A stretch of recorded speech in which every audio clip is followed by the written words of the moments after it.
하게 된 겁니다. 잘못된 부분에 대해서 엄벌을 처하기를 기대합니다. MBC 뉴스 이재욱입니다.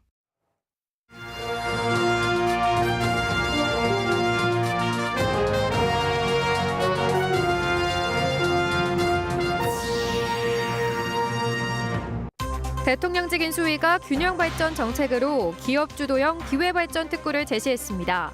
충북도 검토에 착수했습니다. 노영민, 김영환 두 후보가 이시종지사 초청 현안 설명회에서 만났습니다. 첫 만남부터 뼈 있는 말이 오고 가며 신경전을 벌였습니다. 국민의힘 시장군수 후보 공천 여진이 계속되고 있습니다. 무소속 출마 선언과 단일화를 통한 견제도 가시화됐습니다. 제천의 한 폐기물 처리 업체에서 일용직 노동자가 파쇄기에 끼어 숨졌습니다. 보호장구 없이 일하다 변을당했습니다. 시청자 여러분 안녕하십니까? 계속해서 충북 소식입니다. 대통령직 인수위원회가 기업이 주도해 지역 균형 발전을 이끄는 기회 발전 특구를 지역마다 만들겠다고 발표했습니다. 충북 지역의 현안과 대규모 SOC 사업들은 대부분 국정 과제에 반영됐습니다. 김대웅 기자입니다. 대통령직 인수위원회가 기업이 주도하는 지역 균형 발전 청사진을 발표했습니다. 이른바 기회 발전 특구입니다. 지역마다 특구를 지정해 이곳으로 이전하는 기업에 파격적인 세제 지원과 규제 특례를 준다는 내용입니다. 중앙에서 특구를 정해주는 게 아니라 지자체가 직접 특구를 정하고 거기에 맞는 규제 특례까지 스스로 선택하도록 하겠다는 계획입니다. 중앙정부가 주도하던 지역 발전 권한을 지방정부에게 돌려주고 정부 중심에서 민간기업 중심으로 바꾸는 게 이 계획의 핵심입니다. 지방자치단체의 권한과 재정력을 대폭 강화할 것이고 또 이러한 권한과 재정력을 바탕으로 지방자치단체의 기획 기능이 강화하도록 할 것입니다. 17개 시도별로 7대 공약과 15대 정책과제도 발표됐습니다. 충북의 정책과제에는 청주 도심통과 충청권 광역철도와 동부축 고속도로망 건설, 고속철도 X축 완성과 오송 K트레인 클러스터 구축이 반영됐습니다. 또 카이스트 오송 캠퍼스 조성과 AI 영재고 설립, 청주공항 활성화와 관광벨트 조성 등이 반영됐습니다. 충청북도는 인수위에 건의한 현안 사업과 대규모 SOC 사업 대부분이 국정과제에 반영됐다고 평가했습니다. 또 무예마스터십처럼 국정과제에는 빠진 사업들도 공약과 별도로 관리하는 현안 사업에 반영됐다고 밝혔습니다. 충청북도는 당장 기회발전 특구 조성에 대한 검토에 착수했습니다. 우리 도에서는 좀 선제적으로 이 사업의 필수 조건이라든지 여러 가지 필요한 준비 사항들을 빨리 캐치를 해서 발빠르게 움직이고. 인수위는 금요일인 모레 충북도청을 방문해 대국민 설명회를 열고 국정과제를 직접 도민들에게 설명할 예정입니다. MBC 뉴스 김대웅입니다. 노영민, 김영환 두 후보가 충북지사 후보로 확정된 뒤 서로가 부담스럽다고 할 만큼 개인적인 인연이 깊은데요. 선거는 선거인가 봅니다. 첫 공식 행사 만남에서부터 뼈 있는 말과 견제로 신경전을 벌이며 치열한 대결을 예고했습니다. 신병관 기자입니다. 더불어민주당 노영민 후보와 국민의힘 김영환 후보가 대진표 확정 뒤 공식 행사에서 처음으로 만나 손을 잡았습니다. 임기를 마무리하는 이시종 충북지사가 충북 현안을 부탁하기 위해 여야 후보를 초청해 마련한 자리였습니다. 입에 풀칠을 한다고 그럴까 이런 정도로 지금 이제 와 있는 상태입니다. 아직도 많이 배가 고픈 것이 충북이다. 두 후보는 충북 발전의 뜻을 같이 하면서도 12년 민주당 도정을 평가하는 데 시각차를 드러냈고 서로에 대한 견제도 빼놓지 않았습니다. 노 후보는 이시종 지사 재임 기간 충북 발전을 이야기하며 수도권 중심 개발론자를 뚫고라고 언급해 국민의힘 경선기간 김 후보를 둘러싼 논란을 끄집어냈습니다. 수도권 중심 개발론자들이나 국가 균형 발전 반대론자들의 각종 방해를 뚫고 우리 김 후보도 설명에 앞서 기자들과 만나 문재인 정부 평가와 비서실장 공과의 논란이 있을 수밖에 없다고 밝혔습니다. 설명회에서는 충북 도정의 보완도 강조했습니다. 또한 지금의 방식과는 다른 방식으로 도전하고 또 도약하는 그런 새로운 계기가 될 수 있도록 이 지사가 도움을 요청한 13개 현안들은 대부분 대통령 당선인 국정과제에 포함돼 두 후보 간 큰 이견은 존재하지 않고 있지만 무해 올림픽 등 이시종표 무해는 격돌점이 될 가능성이 있습니다. 선후배로 한때 정치적 동지로 맞대결을 부담스러워하던 두 후보. 서로 간의 견제 속에 도정 설명회가 마무리되고 당초 계획됐던 단체 사진 촬영은 진행되지 않았습니다. 이번 지방선거는 대선 직후 치러지며 여전히 대선의 영향권에 놓여 있는데요. 서로 간의 정치 공세를 배제하기는 쉽지 않을 것이라는 전망이 하나둘 읽히고 있습니다. MBC 뉴스 신병관입니다.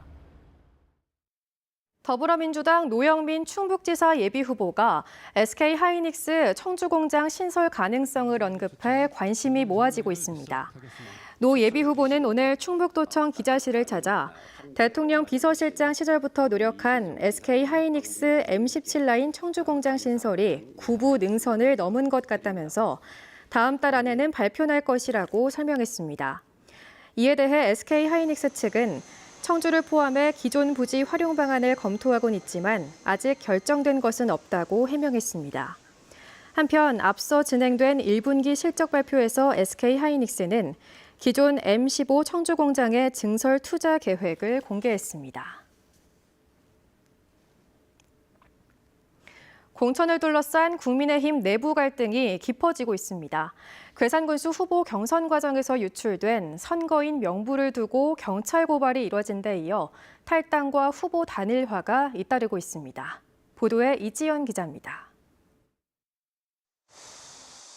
국민의힘 공천 갈등 여파가 후보 단일화와 탈당으로 이어지고 있습니다. 현직 류한우 군수에 대한 단수 공천이 원칙에 위배된다며 다시 경선을 치르게 된 단양에서는 김광표 예비후보가 김문근 후보 지지를 선언하며 단일화에 나섰고 유례가 없는 진흙탕 싸움에 중앙당의 결정에 반기를 들고 당의 근간을 흔드는 모습을 보면서 그냥 구경만 할 수는 없었습니다. 선거인 명부 유출로 경선이 중단되고 경찰 고발까지 이뤄진 괴산에서는 정성엽 예비후보가 탈당 후 무소속 출마를 선언했고 이준경 예비후보도 탈당 후 무소속 출마를 저울질하고 있습니다. 이 예비후보는 기자회견에서 탈당의 주된 이유로 지역구 당협위원장인 박덕흠 의원을 거론하며 비판 수위를 높였습니다. 공정한 경선을 관리해야 하는 박덕흠 의원 본인이 앞장서 특정 후보를 밀어주는 도둑맞은 경선의 불공정 작태 크게 실망했습니다. 공천 과정에서 국민의힘 지역 국회의원이 거론된 건 처음이 아닙니다.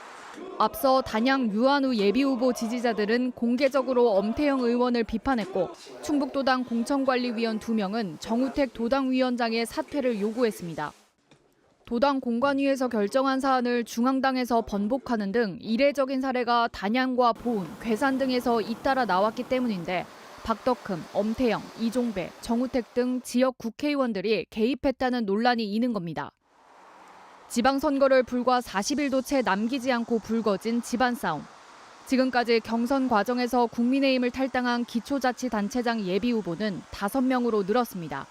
MBC 뉴스 이지연입니다. 교육감 3선에 도전하는 김병우 예비후보가 최근 논란이 되고 있는 충북의 학력 저하 문제에 대해 정면으로 반박하고 나섰습니다. 어제 예비후보 등록을 마친 김병우 후보는 오늘 비전 발표 기자회견에서 충북의 기초학력이 떨어졌다는 근거가 없고 최근 논란이 된 수능 성적 하락에 대해서도 정시를 준비하는 학생들이 10%도 안 되는 상황에서 보조수단일 뿐 절대적 잣대가 될 수 없다고 말했습니다. 그러면서 코로나 이후 세계 공교육의 모범을 만들겠다며 함께 행복한 교육 3.0의 주요 청사진을 공개했습니다. 오늘 또 소규모 업체에서 일하던 노동자가 작업 도중 숨지는 사고가 있었습니다. 아무런 안전장비도 없이 위험한 작업에 투입된 일용직 외국인 노동자가 출근 2주 만에 처참하게 숨진 건데요. 5인 미만 사업장이라 중대재해처벌법을 적용받지도 않습니다. 김은초 기자입니다. 일용직 노동자가 끼임 사고로 숨진 제천의 한 폐기물 처리 업체 사고 현장. 집게 크레인 옆으로 폐기물이 수북히 쌓여 있고 바로 옆에는 플라스틱과 비닐을 잘게 부수는 분쇄기가 있습니다. 오늘 오전 9시쯤 집게 크레인이 집어온 폐기물에서 철근 등 금속류를 분류하던 60대 노동자가 분쇄기로 떨어져 숨졌습니다. 이미 노동자분께서 기계에 끼어 구급대에서 처치할 수 있는 것이 없는 상황이었습니다. 고용노동부와 경찰이 작업장 CCTV를 확인한 결과 당시 1층에는 기계를 작동하는 직원이 있었고 2층에서 홀로 작업하던 노동자는 움직이던 집게에 부딪히면서 추락한 걸로 드러났습니다. 노동 현장은 아찔한 정도로 위험천만했습니다. 집게기가 쉼없이 움직이는 이 2층 높이 작업장에는 분류와 분쇄 작업 공간을 구분할 어떠한 난간이나 안전 발판이 없었고 노동자는 추락을 막을 수 있는 안전고리는 물론 헬멧 등 기본적인 보호장구도 없이 위험한 작업에 투입됐습니다. 작업 공간이 굉장히 협소했고 분쇄기의 입구도 굉장히 큰 사이즈여서 충분히 위험한 상황에 빠질 수 있는 정도의 작업장 현장이었던 것 같습니다. 숨진 노동자는 중국 국적 일용직 노동자로 업체에서 일한 지 2주 만에 변을 당한 겁니다. 경찰과 고용노동부는 해당 업체에 작업 중지를 명령하고 산업안전보건법 위반과 업무상 과실 여부를 살피고 있습니다. 원인을 확인하는 절차를 거쳐야 되는 거고 사업주가 이제 조치를 안 한 게 맞는지 그럼 안 했으면은 왜 안 했는지. 그러나 아무런 안전장치 없이 일용직 노동자를 사지로 몬 이 업체는 5인 미만 사업장으로 중대재해처벌법 적용을 면하게 됐습니다. 올 1월 중대재해처벌법 시행 이후 발생한 산재 사망 사고는 충북에서만 10건, 이 가운데 무려 70%가 소규모 사업장에서 발생했습니다. MBC 뉴스 김은초입니다. 공사 현장에서도 사망 사고가 발생해 경찰이 수사에 나섰습니다. 오늘 낮 3시쯤 청주시 외남동의 한 공사장에서 지게차로 건축 자재를 옮기던 도중 자재가 바닥으로 떨어져 40대가 숨졌습니다. 경찰과 고용노동부는 이 남성이 지게차 밑에서 수신호를 보내다 사고를 당한 것으로 보고 경위를 조사하고 있습니다. 충주시의회 부의장 민주당 권정희 의원이 의원직 사퇴 의사를 밝혀 의장 공석 사퇴가 빚어지게 됐습니다. 천명숙 전 의장이 도의원 선거로 사퇴하며 의장직을 대행한 권 의원은 이달 안에 시의원직을 내려놓고 도의원 비례대표에 도전하겠다고 밝혔습니다. 충주시의회는 의회 사무 공백 사태를 막기 위해 후임 의장 선출을 검토하고 있는 것으로 알려졌습니다. 청주를 연고로 한 프로축구단 창단이 속도를 내고 있습니다. 충청북도와 청주시는 오늘 청주FC 사회적 협동조합과 협약을 맺고 충북 청주 프로축구단의 안정적인 운영을 위해 창단 후 5년 동안 매년 각각 20억 원씩 운영비를 지원하기로 했습니다. 협약에 따라 축구단 모기업인 청주FC 사회적 협동조합은 25억 원 이상을 해마다 부담해야 합니다. 이로써 청주FC는 내년 K2 리그 출전을 목표로 30일까지 참가 신청서를 제출하고 후원서 선정과 유소년팀 구축, 선수 영입, 공모주 발행 등 본격적인 축구단 창단 준비 작업에 들어갈 계획입니다. 지방선거를 앞두고 코로나19로 가장 큰 피해를 본 곳 중 하나인 지역 문화예술계의 활성화를 모색하는 토론회가 열렸습니다.